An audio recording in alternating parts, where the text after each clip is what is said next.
Hi, good morning. Today we're breaking down everything we know about the final season of You. And by everything we know, I mean everything I know. And trust me, I know a lot because I am always watching. I am always watching.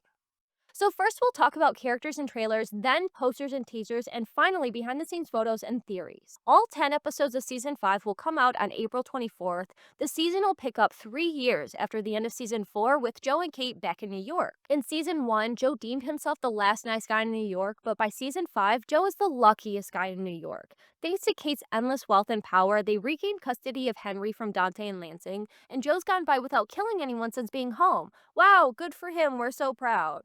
Kate works as the CEO of her late father's company and the head of the T.R. Lockwood Foundation, escorted to events by her Prince Charming, who I'm sorry, just looks kinda bad here. He looks good back at Mooney's though, which he definitely bought with Kate's money, so thank you, Kate. Henry is back with his dad, so we'll see how that plays out. He's probably going to the best private school that money can buy, or at least the most expensive.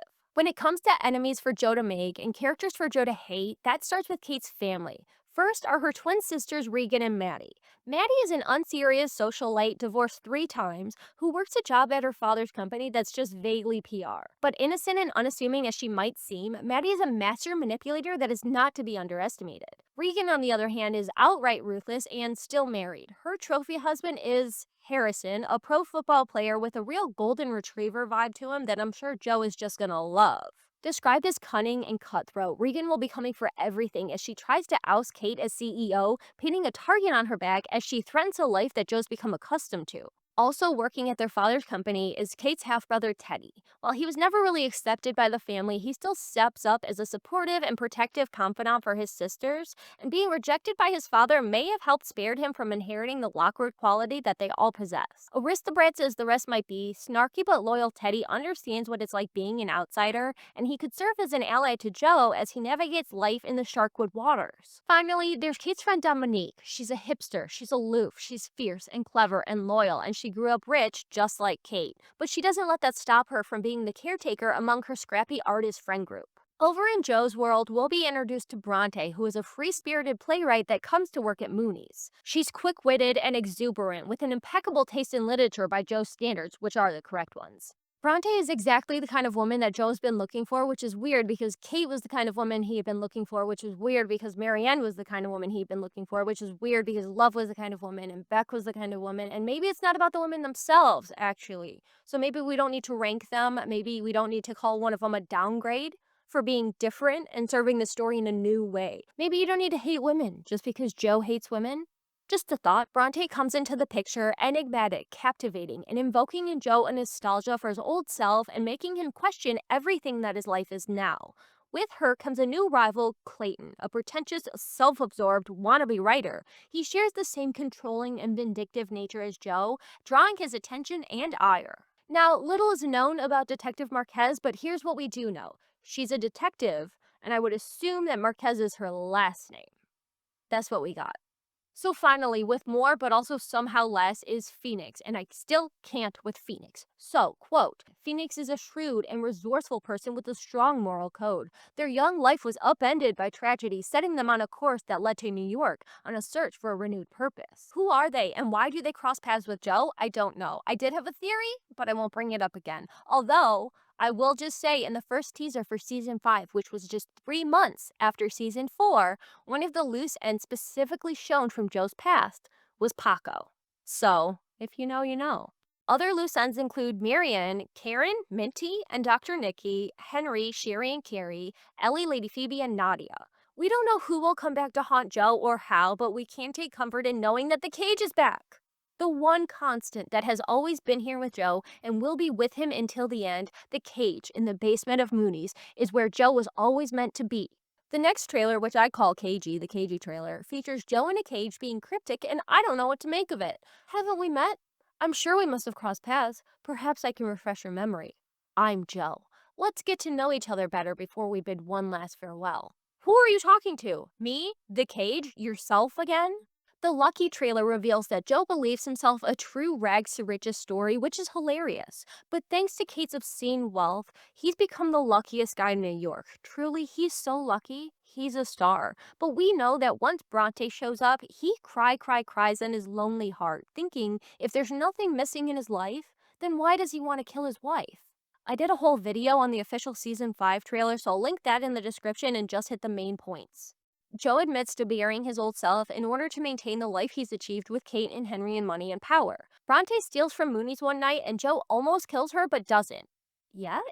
Regan threatens Kate's position as CEO, and headlines about Joe being a murderer threaten his position as a free man. But not really, because billionaires. A call to action is made for anybody having information about Joe Goldberg to come forward, showing an imprisoned Nadia and a clip of Annika insisting that he absolutely killed Peach. Joe sneaks up on Regan wearing a dorky-ass mask. Joe tells Kate that there's no line he wouldn't cross for their family, and she literally draws the line at killing people. In the bookstore, Clayton grabs Bronte's arm, so Joe grabs Creighton. What? Joe grabs Creighton? In the bookstore, Clayton grabs Bronte's arm, so Joe grabs Clayton. In some apartment, Joe twirls to take off his jacket, and that's so me. In the same apartment and a different time, Joe screams, and that is not me. I can't scream. So I hope he doesn't come after me. Joe explains in front of the cage to an unknown person that he is a normal guy at heart. Sure, Joe. Then we have some quick cuts of Joe fighting and being dragged away by suited men, Henry yelling for him, Joe choking somebody in front of the fireplace, Joe drowning somebody in the dark, Joe attacking some guy with a brick, and Joe laughing with blood running down his chin. A surprised Kate, poor Kate, she has blind spots, and Joe was a bloodthirsty wolf in her blind spot. And Maddie in a pink dress saying burn in hell as she lights a match in Mooney's. It's literally an ending for the books because those poor books are gonna burn up in a fire. There's also a shot of Joe bursting outside in his underwear that's used again in the full series trailer that just came out, so I don't know if that means anything. Also in the full series trailer were a few more clips from season 5. First is Kate holding a knife to Joe's chest as he stares at her so menacingly and she looks up to meet his glare. It's tense and ironically timed with Joe saying that the world loves a good love story. And then there's a shot of Regan in the same green outfit from that first trailer where Joe's sneaking up on her, but now they're outside, he doesn't have a mask, and it looks like he's gonna hit her with a bowling pin. I thought it was a bowling pin, but then I was like, there's no way it's a bowling pin because why would he have a bowling pin? But then I watched the trailer again just now, and yeah, it's a bowling pin, so like, where did he get a bowling pin?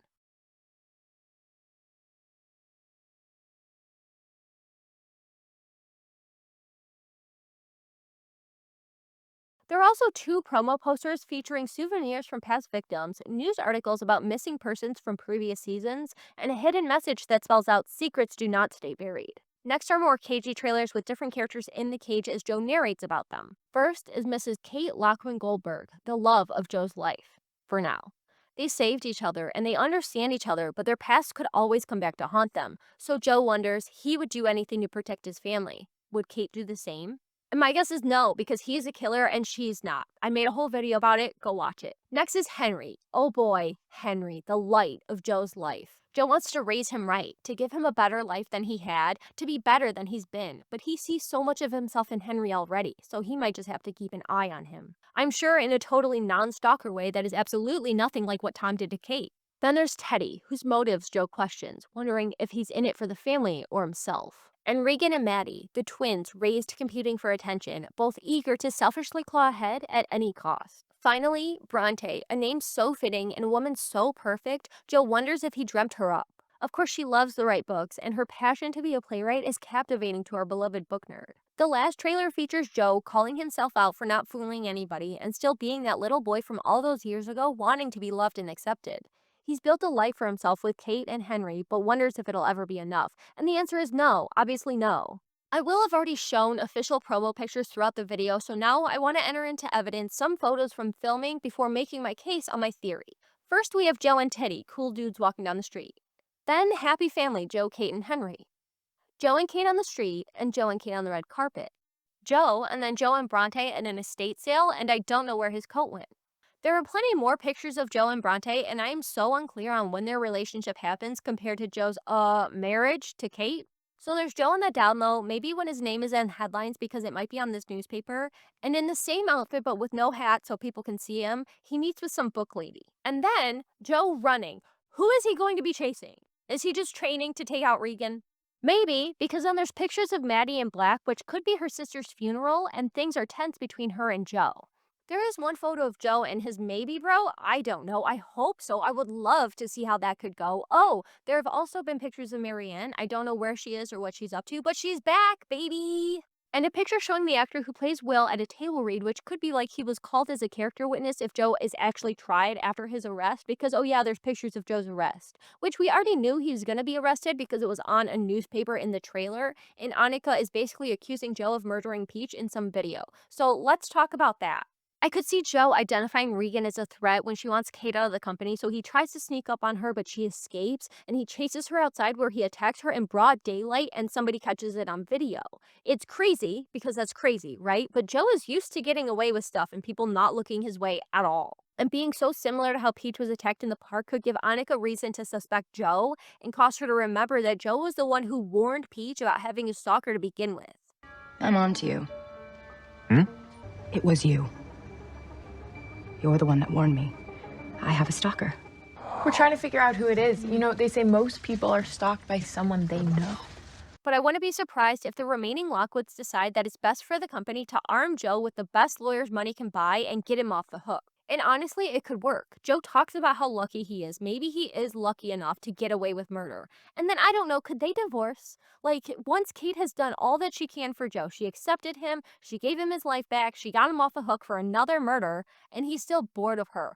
Can they just divorce? And Joe could move into his own apartment and screw around with Bronte and then who knows what. Because there is something going on with Bronte. I can't imagine that she would just like Joe. And she seems like tailor-made specifically to what a bored Joe would be looking for when he's feeling that nostalgia for his past. Joe even questions if he dreamt her up, which she does have to be real because Clayton grabs her in Mooney's, unless Joe has created a whole cast of daydream characters in his head, in which case, same. But she could also be the victim whose death gets captured on camera because there is a scene of Joe drowning her in one of the first trailers, and then a new promo picture of what looks like Joe in a boat with Bronte standing over him, which could prelude the later drowning. Unrelated, but it caught my attention that Joe says he sees so much of himself in Henry already, and it has me wondering if Joe did act out as a kid, and Henry's gonna do the same. Joe told Love that he was a handful and his mother was a saint, and if that's true, it might be why Sandy kept coming back to his dad, because she did not know how to handle this problematic child that was acting out, and she thought he needed a strong man. I would feel very vindicated if that's the case, and it could make sense with Mooney recognizing that behavioral defect in Joe and trying to focus him on books. This place could be your salvation. Here, you're safe, surrounded by the greatest works of humanity. But books aren't enough for Joe. He wants to play out the stories in real life. There's just so much that's going to happen this season that I can't even predict, and I really wouldn't want to. They talk a lot about justice in articles about the final season and what justice actually means for somebody who's done what Joe's done. It would be interesting for Joe to be tried for murder but then acquitted thanks to the Lockwood lawyers, but Kate realizing the truth about him leads to them getting divorced and Joe moving out and losing everything that he's had and eventually ending up being trapped in the cage in the basement of Mooney's as the bookstore burns around him. And honestly, if he sat and wrote his story in that cage just like Beck did, only for the pages to burn up with him so no one could ever read it, I would love that for him and all of us. Like and subscribe, like and subscribe, like and subscribe. And if you have any information about Joe Goldberg, please, we need to know. We need to know. He can't keep getting away with this. He has to be stopped.